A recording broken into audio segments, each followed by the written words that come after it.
J'ai eu la chance de voyager dans de nombreuses destinations ici en Thaïlande, Koh Phangan, Bangkok, Chiang Mai récemment. Et là, je viens tout juste d'arriver à Phuket, une île avec plein de choses à faire, très connue pour son tourisme de masse. Et dans cette vidéo, je vais vous partager un peu mon ressenti sur la vie ici à Phuket, que ce soit les différents restaurants, les cafés, les activités sportives, bref, tout ce que Phuket a à proposer pour vous permettre de préparer au mieux votre aventure de digital nomade, d'expatrié ou même de voyageur ici. Allez, c'est parti.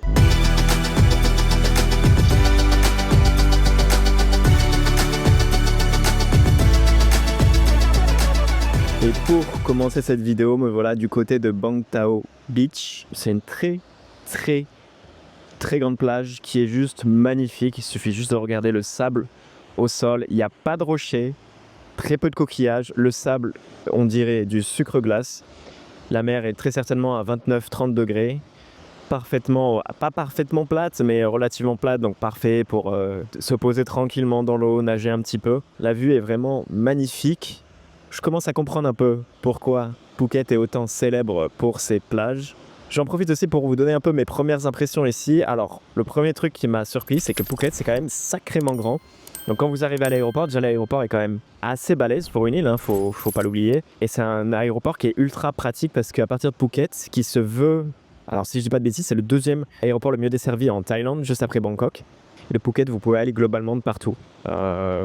Partout en Asie du Sud-Est. Il y a énormément de vols, énormément de destinations. Vous pouvez venir d'un peu près de partout, donc ça c'est très pratique. Quand vous arrivez à l'aéroport, vous pouvez prendre votre Grab. Pour rejoindre le centre de Phuket, c'est environ 25 minutes. Et si vous êtes plutôt du côté des plages, là on va plutôt être autour d'une heure, parce que c'est quand même pas à côté de l'aéroport. Et comme je le disais juste avant, c'est quand même très grand ici. Alors venant de Chiang Mai juste avant, je dois reconnaître que les prix sont quand même bien plus élevés ici à Phuket. On s'en rend compte quand on traîne dans les beach clubs, on s'en rend compte aussi si on utilise des livraisons type Grab, etc. pour se faire livrer à manger. Les plats sont plus chers, c'est radicalement l'opposé de Chiang Mai qui se veut être une ville beaucoup plus économique. Mais il y a aussi beaucoup de cafés où se poser, il y a pas mal de coworking aussi pour ceux qui veulent travailler. J'ai entendu dire qu'il y avait aussi une belle communauté de digital nomades. Alors, également mélangé à beaucoup de tourisme, un vrai tourisme de masse ici. Suffit de faire un tour du côté de Patong Beach, qui est très célèbre pour sa folie nocturne, on va l'appeler comme ça, où vraiment, en fait, c'est une rue un peu comme la rue de la Soif dans certaines villes en France, typiquement. Vous avez un enchaînement de bars, de strip clubs, de weed shop et tout ce qui va avec. Autant vous dire que les gens que vous croisez là-bas, ils sont venus pour en découdre, très clairement. Je pense que c'est à faire une fois quand on vient à Phuket. Moi, c'est pas vraiment mon truc, c'est un peu trop la folie. Mais je pense que ça vaut le coup d'y aller pour juste voir à peu près ce que ça donne quand même, parce que c'est très étrange. Mais mis à part ça, c'est assez sympa. Donc des premières impressions qui sont assez bonnes, pas parfaites certes, mais assez bonnes. Propre à la Thaïlande. Sur la partie logement, j'estime m'en être pas trop mal tiré. J'ai trouvé ce studio directement via Airbnb. Ouh là là, magique, rien d'incroyable. Bon, je m'y suis pris à l'avance. En principe, je m'y prends 2 mois à l'avance avant de réserver mon logement. Moi, je suis sûr d'avoir un mois complet, de ne pas avoir à bouger de logement. Mais celui-ci me plaît plutôt bien. Alors certes, il n'est pas collé aux plages. Bien au contraire, il faut quand même rouler 20 minutes pour aller par exemple à Patong Beach. Mais c'était pas un problème pour moi, sachant que bon, j'aime bien rouler en moto, etc. Et surtout le prix. 500 €. 500 € à Phuket pour un appartement dans un condo. Donc j'ai une grande piscine qui est accessible, qui est très sympa d'ailleurs. Une petite salle de sport, pratique pour faire le cardio le matin, s'étirer. Il y a aussi un sauna. Bon, à titre perso, je ne l'ai jamais vu encore en route. Peut-être demain, qui sait. Mais voilà, il y a tout ce qu'il faut. Le gros plus, c'est que des fois, quand on loue un logement sur Airbnb, il n'y a jamais rien. Il manque plein de trucs dans la cuisine, des ustensiles, etc. Ici, il y a vraiment tout. Ils ont pensé à tout. Il y a des serviettes de rechange. Ils ont bien tout pris en compte. Le Wi-Fi est monstrueux. Pas propre à la Thaïlande, mais pour le coup, il est très bien ici. C'est assez calme.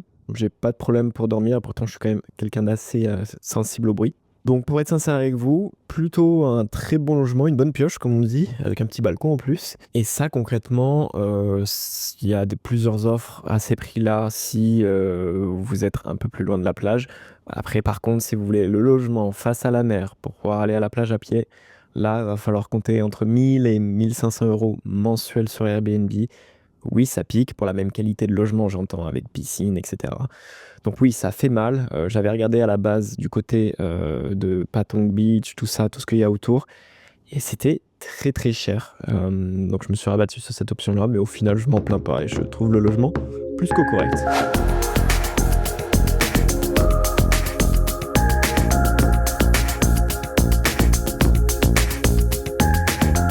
Alors bien entendu, Phuket, je l'ai dit déjà 6000 fois, c'est une grosse île. Il y a beaucoup de routes, à droite, à gauche. Si vous voulez aller à la plage, si vous voulez aller au restaurant, si vous voulez aller dans les cafés, etc. Peu importe l'endroit où vous habitez, il est fort probable que vous allez faire de la route.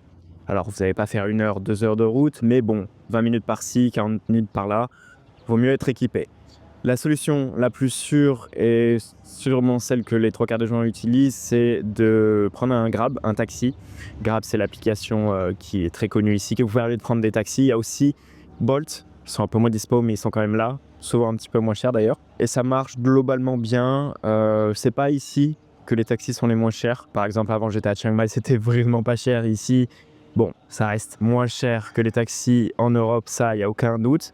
Mais de manière générale, c'est pas les moins chers. Après, vous pouvez faire le choix de louer une moto. Moi, ça fait bientôt 1 an que je suis ici en Asie, donc rouler en moto sur les routes en Asie, c'est plus un problème.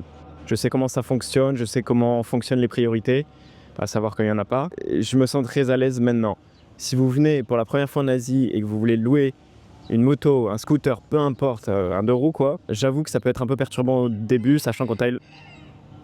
Eh ben dis donc le coq. Sachant qu'en Thaïlande, on roule à gauche. Donc, attention, petit warning là-dessus. Faites attention, mettez toujours un casque. Faites vraiment super gaffe sur la route. Sachant qu'ici, on est plutôt quand même sur des grands axes, donc du 2x2 voies.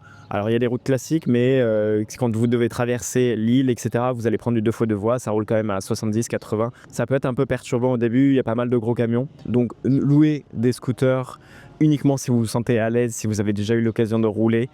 Parce que je suis pas sûr que Phuket c'est quand même le meilleur endroit pour apprendre, il y a quand même beaucoup de trafic, donc attention à ça. Bon, pour le coup, après avoir loué un scooter à Chiang Mai, là j'avais envie de me faire plaisir, j'ai loué, alors c'est pas spécialement plus puissant, hein, c'est un 155 cm3, on dirait pas comme ça, mais complètement modifié.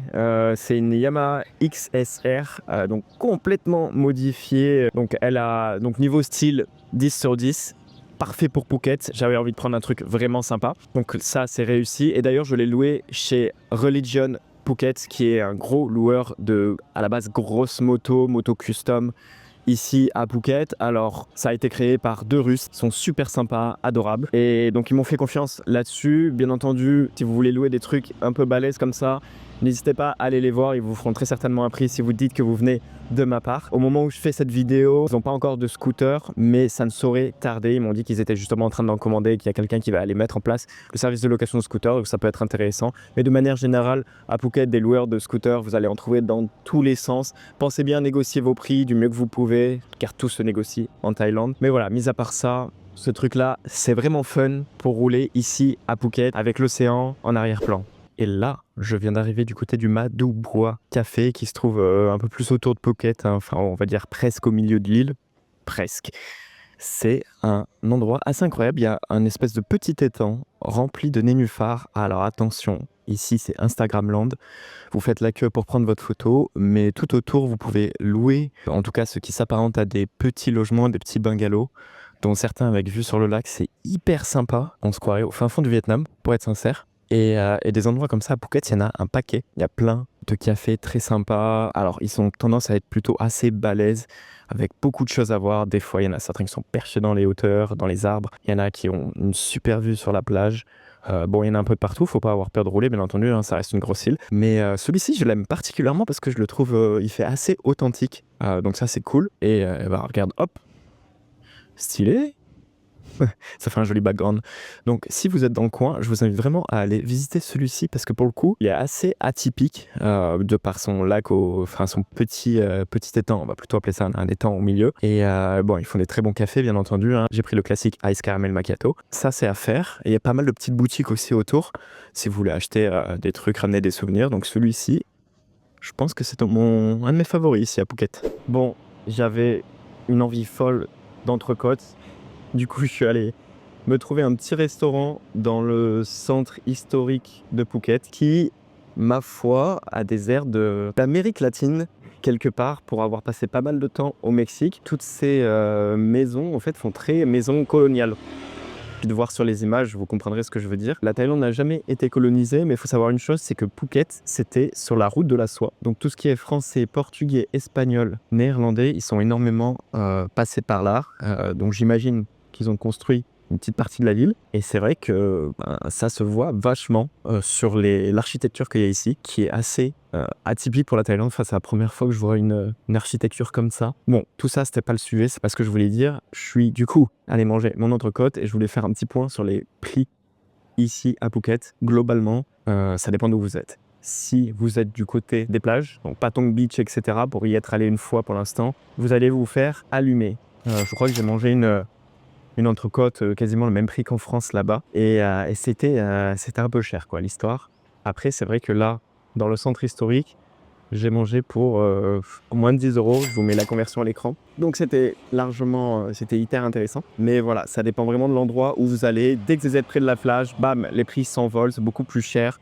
Dès que vous êtes un peu plus au centre, donc automatiquement des endroits moins sympas, hein, soyons honnêtes là-dessus, ça va être moins cher. Donc ça dépend vraiment de là où vous allez. Après, si vous venez en Thaïlande pour faire des économies, visez plutôt le nord. Est-ce que tout ce qui est île, globalement, c'est plus cher, hein. C'est comme chez nous, la Côte d'Azur, etc. C'est plus cher. Donc voilà, ça, faut bien le garder en tête. Mais bon, il y en a quand même pour tous les budgets ici à Phuket, hein. Il suffit juste de rouler un peu et d'aller dans des endroits un peu moins bling-bling.